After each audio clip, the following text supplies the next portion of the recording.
Directors, distinguished gentlemen of the press, and then the second session for today. And right now we have in the last 4 years. Let me quickly run through the. Okay. The general manager of the ministerial press briefing. Like I used to tell everybody, or say to every ministry, this year's ministerial press briefing is unique in every way. It's unique because it is the last ministerial press briefing under the able leadership of His Excellency the Governor, Mr. Babatunde Raji Fashola, the Advocate of Nigeria. Unique because so much has happened, and this administration happens to be one that every government in Nigeria copies, or it has, it has served as a benchmark of governance in Nigeria. I welcome the family of the information technology people, or no, science and tech this time. I welcome you heartily for one good reason. When the compare was announcing that we run on a lot of platforms, we are on Twitter, we are live streaming our events, we're on Facebook, we are doing very well. We owe it essentially to the backing of the Ministry of Science and Technology. We have enjoyed a very, very cordial relationship and support from the Ministry of Science and Technology, and I thank you very well from the Commissioner to BAMSEC and the other directors that have supported the Ministry of Information to get into the hub of information dissemination.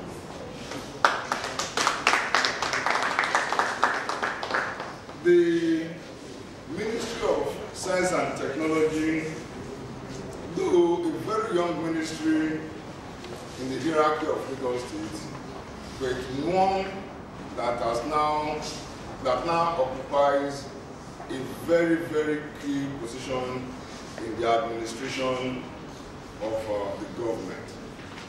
And it will continue to be so, because the world is evolving from the analog era, when you have to visit physically, to a virtual era. And without a valuable and vibrant Ministry of Science and Technology, it's obvious whatever we are preached for today, we will not even be able to showcase them. And that is why I believe the Ministry of Science and Tech is very crucial. It is the, it's the driver for governance, starting from now till a very long time to come. I don't know what will come after Science and Tech, but maybe they will be able to tell us. It is my pleasure to welcome the Honorable Commissioner for Science and Tech, my brother, my friend, Mr. Adibi Fatai Mabadije. You are welcome to this year.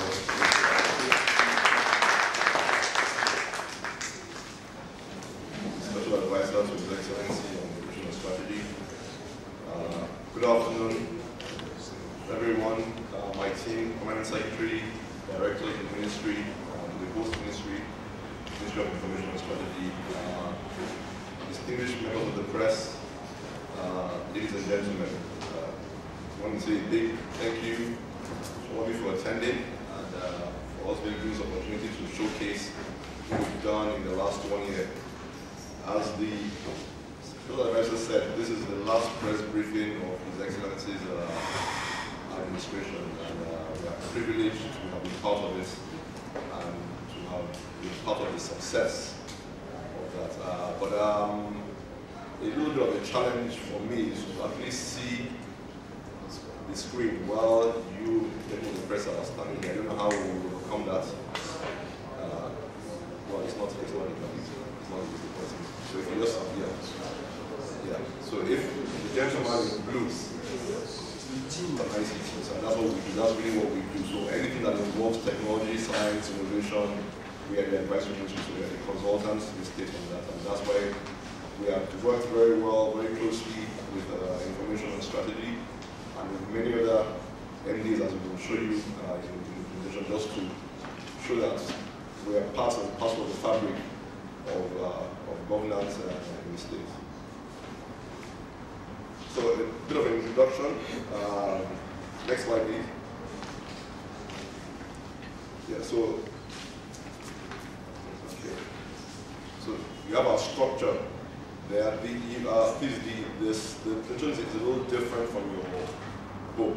The book is a bit abridged. So we just have to follow it both ways. We modify it a bit. We have 7 departments and 5 units in the ministry, and each of those units and departments are equally important.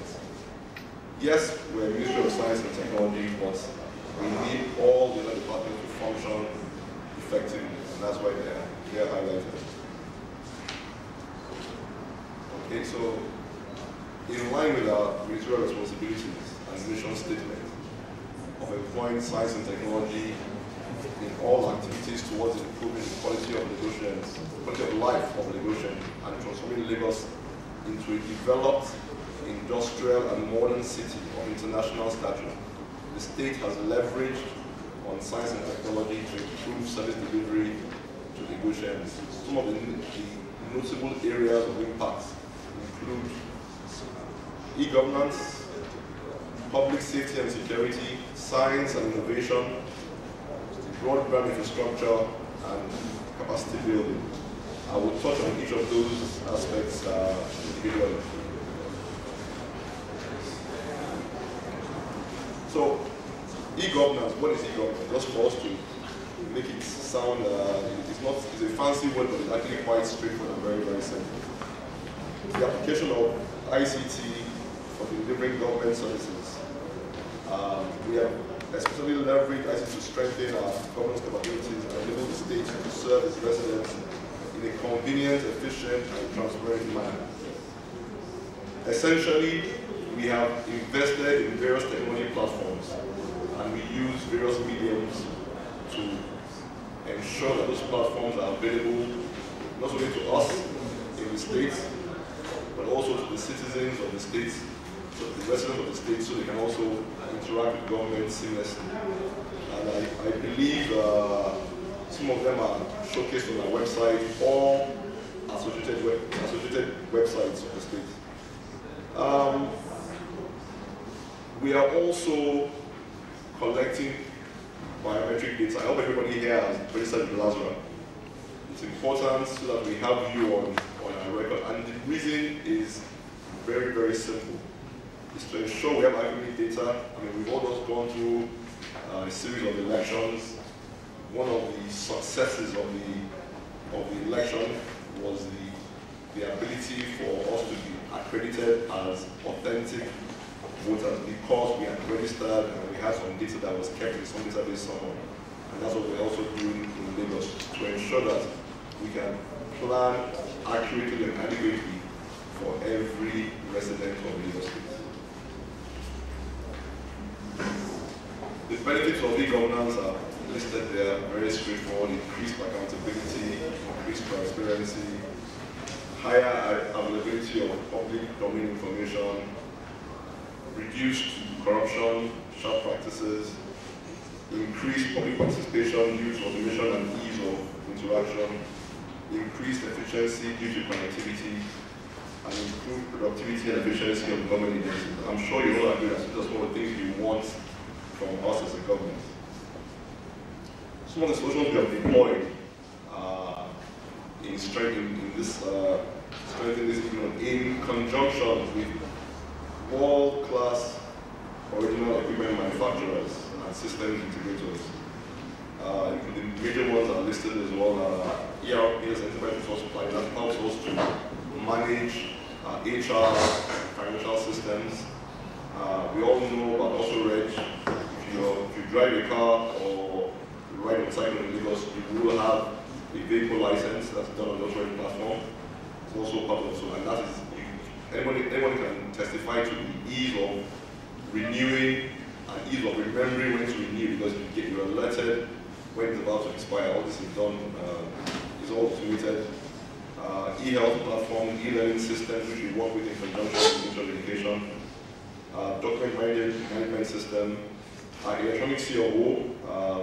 We don't need to physically carry files. Your records are digitized and run through an approval process, communicating with His Excellency's seal of approval instead of the old way of having to do it manually. Makes it much faster. Geographic information system, citizen relationship management system, which is a platform where you can interact with us to talk about non-emergency issues that affect you: bad roads, potholes, broken pipes, street lights not working, so on and so forth. And of course, we want to have the cloud technology. Essentially, that's just to make us also more efficient and more pervasive. All these are underpinned by our policy, what we call the ICT policy. This is exactly what supports our e-governance initiatives. We need to do this because everybody is a bit worried about what happens when you put your information out there. I have this, I have that. This is the way the world has gone, and we can't be left behind. So to ensure we're protected, and you're protected, and everybody is, is safe and secure, we've got various aspects of the policy that deal with various areas. So security is very, very paramount. Because physical security is also there, but of course security in the cloud and so on and so forth. Policies around how you use email, how you use internet access, how you engage with third parties, they're all something that underpin this e-governance initiative. The objectives of the policy are also pretty straightforward. I'll highlight a few. Is to make the public and all users of the state information systems confident of the confidentiality, integrity, and availability of the information used and used. No one wants to be hacked. So these are some things we do to ensure that we're safe. Of course, there are also legal and regulatory issues we have to follow as well. Comply with the requirements set by the federal government in interoperability amongst federal agencies. And of course, all these policies are based on best industry practice. To support all these initiatives, we have decentralized to a level. So MDs have ICT resource people or resource centers to manage their first level issues at each MDA level. What does that do? It gives us the flexibility to be able to attend to your not so major issues quite quickly and promptly. So we have them in all the agencies across the state. Some of the major projects and initiatives under the e-governance, of course, first of all, we need, next slide, we needed a repository where we would operate from use of one better word. So we have completed and moved into our new science and technology building, which gives us all the facilities and infrastructure we require to deliver world-class services. We've also upgraded our own internal backbone network for the Anausa campus and its environs. I talked about LASRA. We also require all Lagos residents to be registered so we can adequately plan for them. For the schools, on e-education, we built several and we're maintaining several ICT labs and libraries, and we're going to do more. We've also implemented video conferencing solutions in 2 locations in the campus to allow us to, to ease our communication with the outside world as well. Of course, all this requires some level of redundancy. So we've got disaster recovery and other backups using, leveraging on cloud infrastructure, cloud technology. And of course, like I said earlier, we're partnered with world-class original equipment manufacturers to ensure this is done. Because some of the pictures, I think they are only a bit too quickly, but some of the pictures are there. Just to show you some of the things we've done. In the areas of public safety and security, we take very, very, some of them also paramount as well. We had established the Command and Control Center in 2008. It started in 2008. It's now a full-fledged Command and Control Center with 120 concurrent agents and associate staff. And we have, it's accessible with 2 short code numbers, 767 and 112. We currently process roughly 2 million calls every month. Those calls are coming in for various emergencies and incidents that happen across the state. And like I said earlier on, we have also recently implemented a citizens relationship management service to allow negotiations, reports, incidents of non-emergency. And I've given some examples in the past. Of course, we also support the security agencies in the states, and it's also very important. So we recently commissioned the solar-powered resource centers in the police stations, in the 100 police stations across the states. We commissioned a few done by His Excellency. And of course, we also help them procure equipment as and when due. One of the other things we do as a ministry is that we have, from time to time, assigned special projects by His Excellency. So there's no Ministry of Security as such, but we tend to, you can see that. You can see some of the changes we've done. That's one of the pictures. We move on. Okay, just go back there. That is yeah. So I'm going to touch on that a bit. It's if you look at the booklet we have with you, we said this is on page 13. We're exploring the ability to support this NPSCS TCP network. That was done by the Ministry of Police Affairs, and we had plugged into it, trying to see how we can sustain it. Essentially, that's the CCTV project done by the federal government, so that's another reason for it. You can go on. That was His Excellency at the Commission of Police Resource Centers. I'll show you a few. Okay, so on the science and innovation, we've also made several inroads. First of all, we are stimulating science from a young age in the schools. And in doing that, we're focusing on what they call the STEM subjects, as science, technology, and mathematics. We have various initiatives to support them in doing that. Apart from the ICT labs, we also have Science and Technology Week and Science and Technology Camp. And we have 2 councils, or what I'll talk about, the Innovation Council and the Research and Development Council.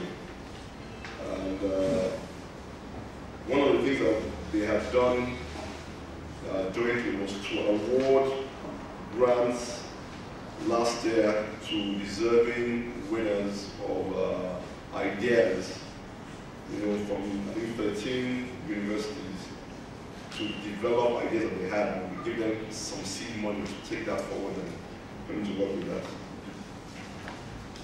Some of the project initiatives, of course, like I mentioned, implement labs and libraries in schools, the Digital Building and E-Learning Center, we manage them. Those are 2 resource centers where various things happen. I'm sure you've heard about them before, they're not new.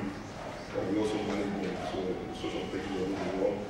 We organize the yearly science and tech camp, and we are also looking at developing our world-class forensic lab. I know that's been on for a while, but we are now exploring a PPP option. I'll talk about the lab a bit. Progress made. We've had the master plan done, and the assessment has been done. We have land that has been allocated in Badagry.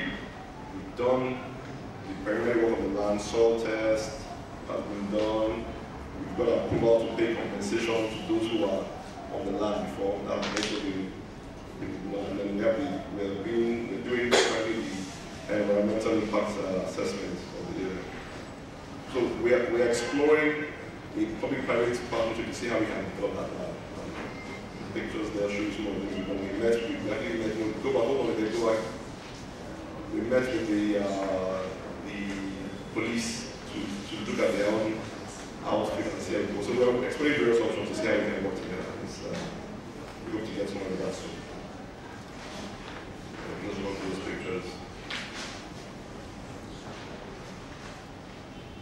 That's a silent integrity Excellency. Just hold on, I want to highlight something. The picture on the bottom right is a 3D printer. We have a couple of those, and they're very interesting pieces of equipment. You may not have seen or heard about them before. What do they do? That they actually, if you create any object, you can print it out for you in a short period of time. It's one of the things that's been done, even as far as producing parts for surgery and guns for those who want to do those kind of things as well. It's gone. Yeah, so just go back a bit. So around innovation, we're also working with various bodies. One of the new ones is a company called PRI to see how we can set up an innovation agency to drive our innovation agenda even further. Okay, broadband infrastructure. I think here I'd love to direct you to the things that are very important. Let me just talk a little bit about that. Why is this important? It's very, very simple. To continue to be the leading city in Africa, we need to have infrastructure that supports all these initiatives. Now, the SA talked about, or the MC talked about, you can follow us on the web, on Facebook, on Twitter. You can't do that without, adequate broadband. So that's one reason why this is one of these areas we said, let's talk to the industry and see what pains or what issues they have. And various things happened, but we eventually signed an agreement with them in December 2013.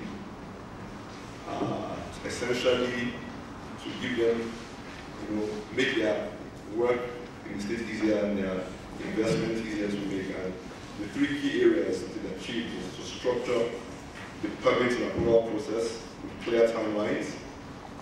Of course, we reduced their charges by over 80%.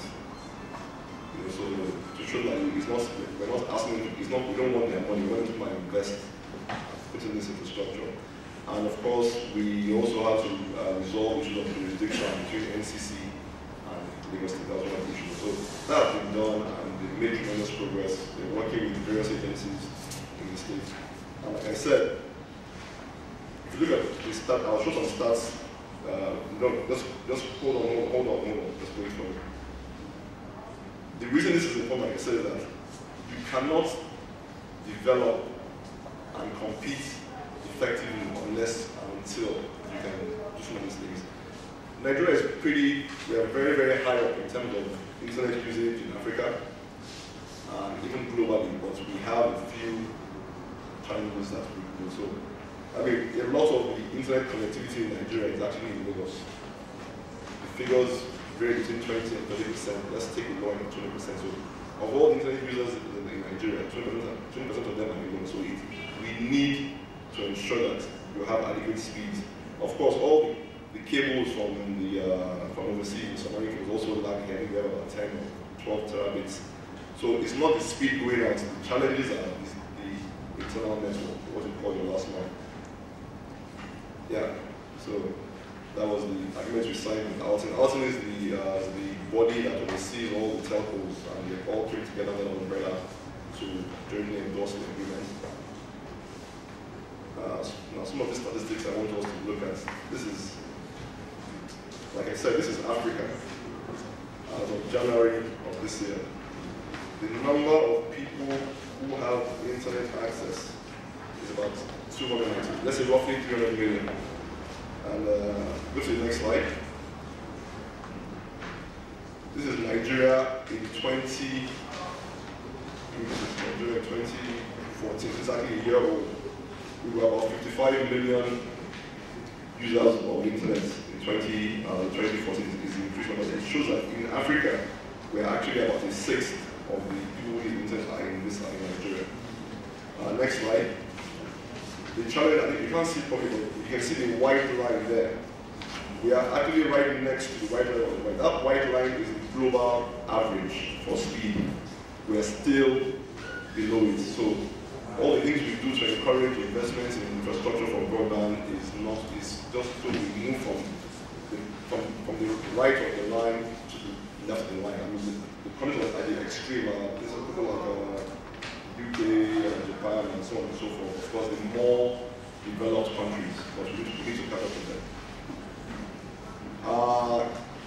We're responsible for building capacity for the state civil servants and other government functionaries in the areas of ICT, in particular. And we do this because we are the greatest assets of any organization. So if we don't train our people, we can't expect them to deliver optimally. So that's why we focus, put a great emphasis on training. And summary of some of the training we've done in the last 1 year. Major ones are there. For teachers, for technical officers, which is important. Technology is constantly changing. I'm not sure how much the essay is now an IT guru, so you can actually teach some of us here on some of this, especially on social media platforms. He's very, very versed, and this is what some of the things we do. So he's not fazed or cowed by when you say what is Facebook or Twitter. It's all or what's a hashtag. It's all mixed and drink to him, and we'll continue to do this. Now, the government has mandated that, I think from maybe the next year, well, they started a pilot on doing exams like WAEC and JAMB electronically. You just can't walk in, if you've not used a computer before, you just can't walk in there and, so we need to start to train our students. Of course, we can't do the most, we're also exploring ways to do that with having said how to use either the resources or combine resources so that by the time it becomes mandatory, the students in Lagos are not left behind. They're already used to systems on how to operate a computer and how to use it to do an exam. And of course, other areas of capacity building, we've worked with various agencies, one we do with Oracle, to drive our e-governance as well. So you can see there, that was good enough for a start. We work with various agencies and ministries, it's not just us. This was a training we did 2 years ago on cyber safety awareness. It's important that as we continue to use electronic media more and more, we're also aware of the dangers that are there. We did a training center for the House Assembly members last year to also expose them to what was possible.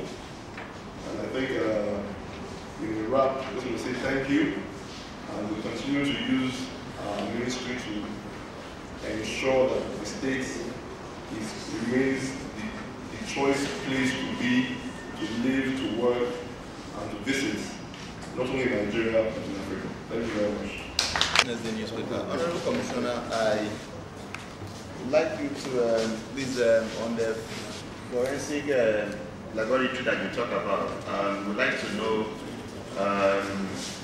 whether you're thinking to collaborate with foreign or local investors, and then how soon is this to come, and then what is the projected cost for the project?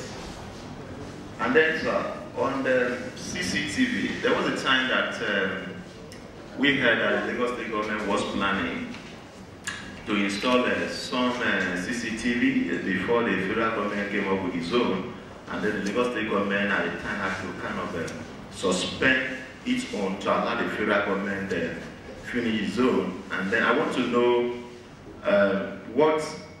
I want you to give us an update on that, because we know that, well, some have been installed by the federal government, even though some of them have fallen off. We saw some of them on the road. And so we want to know what the Lagos State government is doing in that direction, much as we know that this will go a long way in helping to track crime in the States. And then my question will also go to the GM of LASRA. Can you give us an update, ma'am, on how many people that you have registered so far? Thank you. 97.3, it beats 99.9 FM and Nigeria FM 102.7. My question is, when you talk about broadband, I'm not so internet savvy and all that, but I understand that it gives access to a whole lot of things. Now, I'm wondering why by now we don't have free internet access in Lagos, even if it's probably in the secretariat for starters. Between that time and now, what is happening to the 1,000 CCTV promise that the state government will also install? Thank you, sir. Question for my colleague, Mr. Joshua Bassi.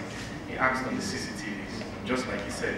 Can you give us definite number of how many CCTVs are working presently? Then for LASRA, it seems that the campaign has reduced. Some centers that were registering before now seem to have gone on that. Perhaps, maybe it is owing to, there was a time when the government modeled that by June, perhaps, LASRA registration will stop. Are we heading to that direction? Yeah. Let me start with the highest ones. Okay, so they're all, well, like I said, the forensic lab, this is, or you with consultant on that would also concur. We are exploring various options to get this lab up and running. We have done our own work, so we know what's required. Like I said, we have land, we've done all the issues on the land, so what is left now is to actually get the resources to build and equip this lab. And there are various options. So we are now exploring what I said is a PPP option. The reason being that government doesn't need to own everything. Labs, forensic labs globally, have also moved away from being government-owned to being in the hands of private sector. So that's what we're looking at as well. We're not worried whether it's local or foreign. And unfortunately, I cannot give timelines. It's quite a huge project. The size of the land is 5 hectares. So it's a huge expanse of land. And you can imagine that even though it will be done in phases, it's also it's a very technical area of what I call it, some sort of medicine. So it's not something we just there are not that many experts in that field globally. So we need to take our time to assess what they offer us and how it will work and see what works best for us. And of course, this will take some time, but it's still we're looking at.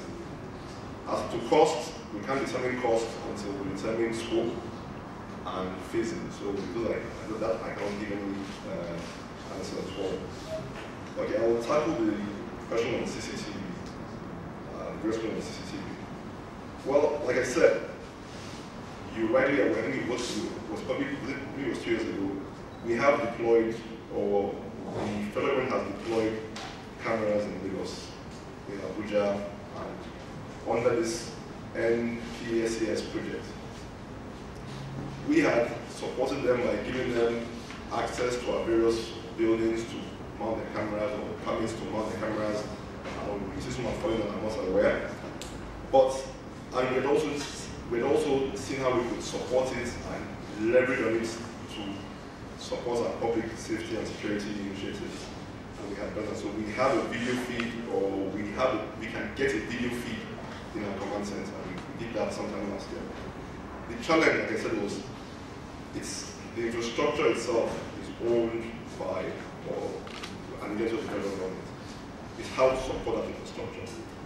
They were having challenges supporting it. We were trying to say how we can come together. We're still trying to explore that. So it's not as easy as saying it's not an asset. So we just can't even take it over. But recently, I know there has been some back and forth. If you follow the project quite closely, that they're trying to sell off the assets, this one. So we're not really sure. So we need to wait for the dust to settle. But for us, since it is in Lagos, we would like to leverage on it. That's why we're doing so much support. We will see how things evolve in the next few months, but we're still talking, and we'll see how that evolves. So it's not as easy as saying we can just take it over like that. And yeah, when they say, is it working? Well, it is working. We've shown it. That's the thing that's come up several times. I said it before. We not only showed it was working, we actually even brought it to us to show you in our command center that it was, and it was live feed. You know? So it's working. It's also work in progress. Like I said, we're exploring to see how we can support it and learn from it. And I think that is where we will leave that for now. They asked about broadband. Well, your question is a valid one. Which is why there is no free internet access. Free internet access does occur in some cities. But to various degrees. Usually, it's like airports or eateries.